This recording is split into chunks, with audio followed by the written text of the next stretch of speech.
Oui, oui, c'est là qu'on voit qu'on est quand même dans le très sérieux, c'est pas juste une discussion pour le plaisir de la discussion, c'est que les deux pays qui nous menacent de guerre mondiale aujourd'hui, et qui d'ailleurs ont des liens profonds, c'est Israël et l'Ukraine, parce que tous les deux jouent la carte de l'élargissement du conflit, qui est leur solution de survie.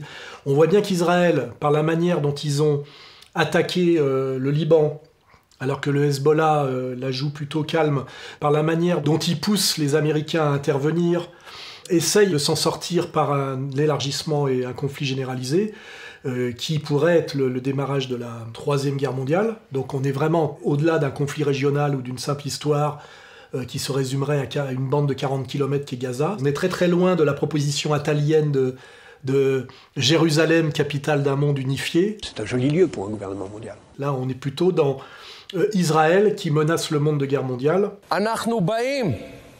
אנחנו באים לעזה, אנחנו באים ללבנון, אנחנו נבוא לאיראן, אנחנו נבוא לכל מקום. תביאו בחשבון כמה אנחנו הולכים להרוג מכם, וכמה אנחנו הולכים לבצע בכם על כל אחד מ-1,300 האנשים שרצחתם, שדדתם. לא ראיתם מספרים כאלה בדברי ימי האומה הערבית. אני מעדכן אתכם שזה בא.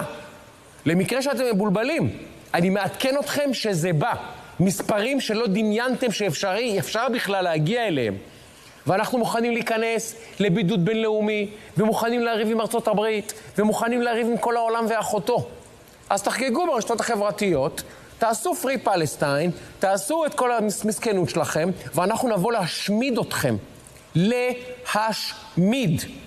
להשמיד.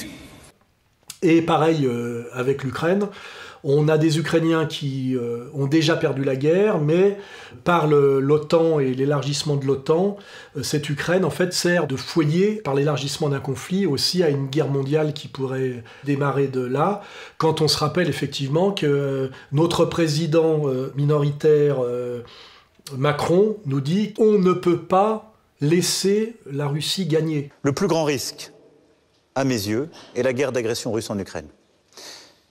Nous ne pouvons pas laisser la Russie gagner. Ça veut dire en gros que c'est-à-dire la France, sans aucune consultation et sans aucune raison profonde et sans aucune légitimité, va aller s'engager le plus loin possible dans une guerre qui va pousser les Russes à se fâcher très sérieusement. Il n'y a pas de consensus aujourd'hui pour envoyer de manière officielle, assumée et endossée des troupes au sol, mais en dynamique, rien ne doit être exclu.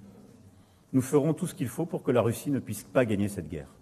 Une bonne raison, deux bonnes raisons qui n'en font qu'une, d'être très très intransigeant sur la question sioniste et sur la question israélienne et sur la question ukrainienne, c'est que ces gens-là, poussés d'ailleurs par une motivation raciale dans les deux cas, nous poussent à la guerre mondiale. Because let me tell you, we're going to finish this war. We're going to win because we're stronger.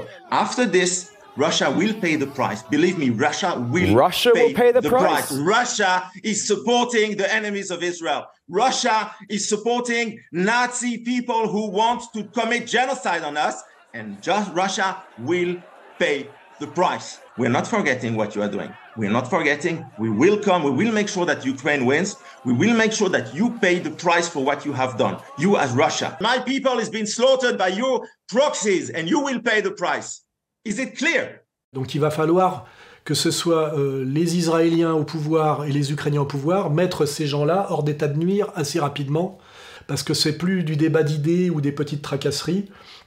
Ces gens-là, ceux qui sont au pouvoir en Ukraine, ceux qui sont au pouvoir en Israël, menacent le monde de guerre mondiale.